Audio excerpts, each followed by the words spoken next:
السلام علیکم ورحمۃ اللہ وبرکاتہ۔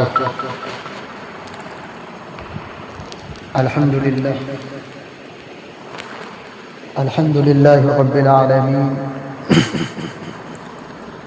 والصلاة والسلام علی سید الانبیاء والمرسلین وعلی آلہ وصحبہ اجمعین، اما بعد فاعوذ باللہ من الشیطان الرجیم، بسم اللہ الرحمن الرحیم۔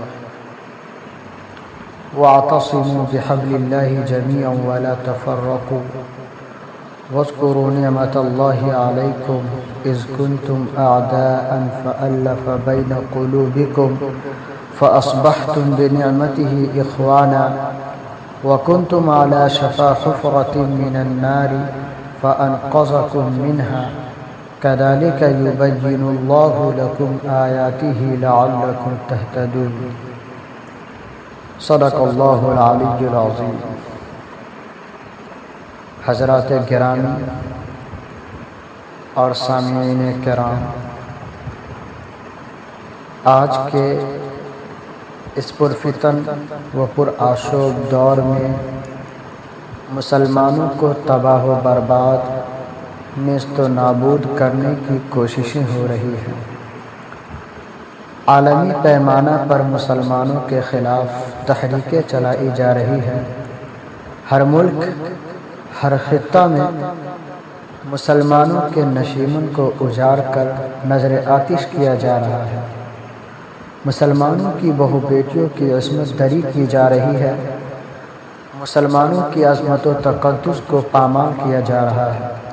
گویا کہ مسلمان ہر طریقے سے ظلم و بربریت کے شکنجے میں جکڑے ہوئے نظر آتے ہیں۔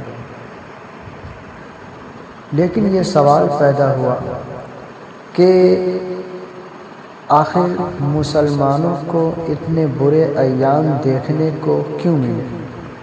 اگر ہم عقل سلیم سے غور و فکر کریں تو یہ بات روز روشن کی طرح عیاں ہو جائے گی کہ ہم نے اپنا عظیم سرمایہ کھو دیا۔ ہم سے اتحاد و اتفاق کی عظیم پونجی لٹ گئی۔ حالانکہ ہم کو معلوم ہے کہ اتحاد و اتفاق ایک ایسی عظیم الشان دولت و ثروت ہے جس کو غیر قوموں نے بھی قدر و منزلت کی نظر سے دیکھا ہے۔ اتحاد و اتفاق ملت کا ایک گرا قدر سرمایہ ہے جس نے عرب و عجم، ایران و چین، گورے اور کالے کی عصبیت کو ختم کر ڈالا۔ اتحاد الامم ایک عظیم اثاثہ ہے جس کے ہوتے ہوئے معاشرہ تباہ نہیں ہو سکتا۔ مسلمانوں، یہی وہ اتحاد ہے کہ جب ہم نے اس کو گلے سے لگایا تھا، افتراق و انتشار کی چنگاریاں شعلہ نہ بنی تھی تو ہم پوری دنیا پر قابض تھے۔ ہمارا ہلالی پرچم بام عروج پر تھا۔ مشرق تا مغرب اور شمال تا جنوب ہماری حکمرانی تھی۔ لیکن جب افتراق و انتشار کی چنگاریاں ہمارے اندر شعلہ بن کر بھڑکنے لگی اور اختلاف جیسی مہلک چیز کو ہم نے اپنا رفیق زندگی بنا لیا، اپنا دوست بنا لیا، اپنا ساتھی بنا لیا، اتحاد ملت ہم کو برا معلوم ہونے لگا، اختلافات کے اندر ہمیں کامیابیاں نظر آنے لگی، عداوت و تشحرات کو ہم نے گلے سے لگا لیا تو ہمارا معاشرہ فتنہ و فساد سے دوچار ہونے لگا، مصائب و آلام کی گھٹا تاریکیاں ہماری راہ میں حائل ہونے لگی، ہمارا عزم و استقلال ختم ہوتا چلا گیا، کافروں کے دلوں سے ہمارا رعب و دبدبہ نکلتا گیا، کفار و مشرکین ہمیں ذلت بھری نظروں سے دیکھنے لگے، ہمیں قتل کرنے کے منصوبے بنائے جانے لگے، ہمارے مدارس و مساجد پر پابندیاں عائد ہونے لگی، کفر و ماندت کی آندھیاں ہمارے خلاف چلنے لگی، ہماری عزت و ناموری ذلت و خوری میں بدلنے لگی، ہمارا عروج زوال میں تبدیل ہونے لگا اور ہم ذلت و رسوائی کی غار میں جا گرے۔ برادران ملت، جبکہ گردش دورہ نے ہمیں بیدار کیا تھا، انقلاب زمانہ نے ہمیں آواز دی تھی، حالات وقت نے ہمیں کمر بستہ ہونے کو کہا تھا، عراق کی تباہی ہمیں وارننگ دے رہی تھی، فلسطین کی قتل و غارت گری نے ہمیں متحد ہونے کو کہا تھا، گجرات کے جلتے دن رات نے ہمیں مسلح ہونے کو کہا تھا، پوری دنیا میں قوم مسلم کی تباہی ہمارے کانوں کو دستک دے رہی تھی، قوم کے افتراق و انتشار نے ہماری بے حسی پر ماتم کیا تھا، اور پوری دنیا میں یہ آواز گونج رہی تھی کہ اٹھ کہ اب بزم جہاں کا اور ہی انداز ہے، مشرق و مغرب میں تیرے دور کا آغاز ہے۔ لیکن افسوس سر افسوس کہ ہم نے ان باتوں کو پس پشت ڈال دیا اور گوشہ نشینی اختیار کر لی، خون کی ندیاں ہمارے سامنے بہائی گئی مگر ہم نے اپنے آپ کو محفوظ خیال کیا۔ مسلمانوں ذرا بتاؤ کہ افغانستان میں ظلم و تشدد کے پہاڑ کیوں توڑے گئے، میزائلوں اور مہلک ہتھیاروں سے ان کی املاک و جائیداد کو صفحہ ہستی سے کیوں مٹایا گیا، عراق پر بموں کی بارشیں کیوں ہوئی، فلسطین میں شیخ یاسین کو کیوں شہید کیا گیا، احمد آباد میں قیامت برپا کیوں کی گئی، تمام مسلم معاشرہ کو تباہ کیوں کیا گیا۔ سوچو، غور کرو اور پھر مجھے بتاؤ، کیا یہ اختلاف و انتشار کا نتیجہ نہیں ہے؟ کیا یہ باہمی تنازع کا ثمرہ نہیں ہے؟ کیا یہ اتحاد و اتفاق سے دوری کی نحوست نہیں ہے؟ کیا یہ خداوند قدوس کے فرمان کو فراموش کرنے کا نتیجہ نہیں ہے؟ قرآن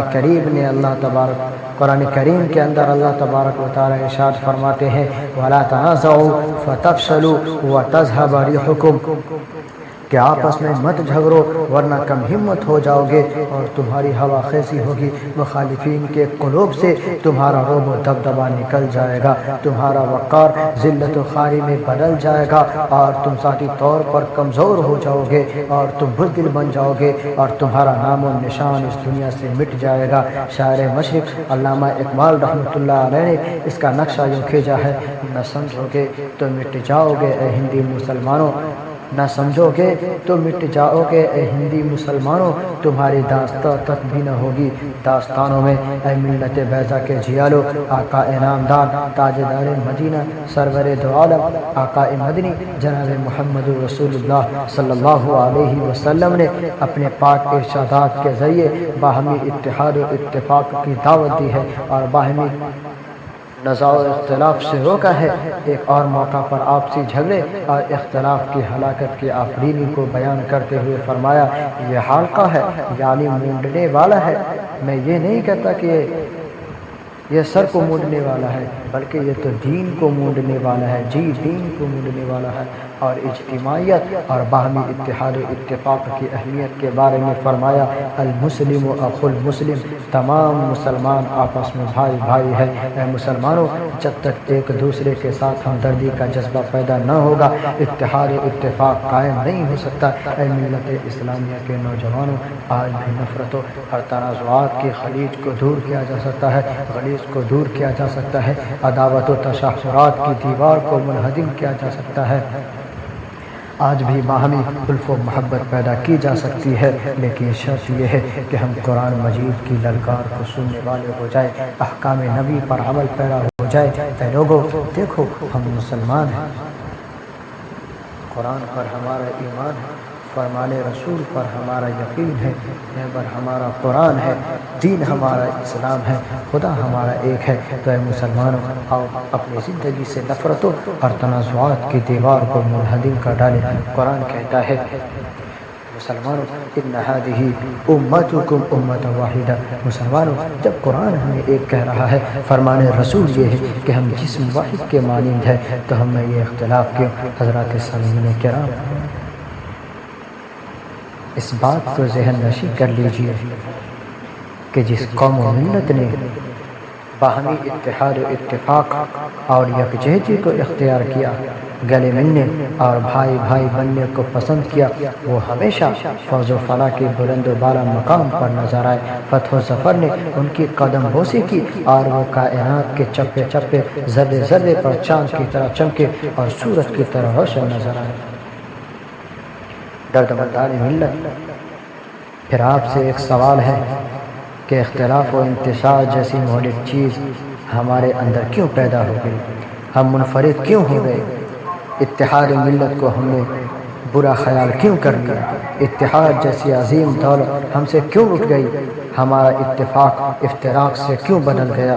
تو اے لوگو یاد رکھو، جس قوم و ملت نے عداوت و متشاجرات کو اپنا لیا، انفرادیت کو پسند کر لیا، اپنے اندر سے اتحاد و اتفاق کی دولت کو مٹا دیا، اتحاد